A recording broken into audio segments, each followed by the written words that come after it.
ஷர்மிளா, அதாவது நாமக்கல் மண்டலத்தில் முட்டை கொள்முதல் விலை 20 காசுகள் குறைந்து ₹4.80 விற்பனை செய்வதாக தேசிய முட்டை ஒருங்கிணைப்பு குழு அறிவித்துள்ளது.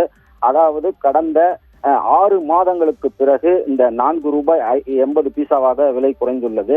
நாமக்கல் மண்டலத்திலிருந்து 1000க்கும் மேற்பட்ட கோழி பண்ணைகள் உள்ளன. இங்கு சுமார் 7 கோடி முட்டை கோழிகள் வளர்க்கப்படுகின்றன. இதன் மூலம் நாள்தோறும் 6 கோடி முட்டைகள் உற்பத்தி செய்யப்படுகிறது. அவ்வாறு உற்பத்தி செய்யப்படும் முட்டைகள் தமிழக அரசின் சத்துணவு திட்டத்திற்கும் வெளிநாட்டிற்கும் ஏற்றுமதி செய்யப்படுகிறது. மேலும் கேரளா உள்ளிட்ட வெளிமாநிலங்களுக்கும் தமிழகத்தின் பல்வேறு மாவட்டங்களுக்கு விற்பனைக்காக நாள்தோறும் லாரிகள் மூலம் அனுப்பி வைக்கப்படுகிறது. அதே வேளையில் இந்த முட்டை குறைந்துள்ளதுக்கு காரணம் ஒரு குளிர் சீசன் குறைந்து வெயிலின் தாக்கம் அதிகரித்துள்ளதால் நுகர்வு குறைந்துள்ளது. மேலும் ரமலான் மாதம் தொடங்கியுள்ளதால் இஸ்லாமியர்கள் முட்டை சாப்பிடும் எண்ணிக்கை குறைந்துள்ளது. மேலும்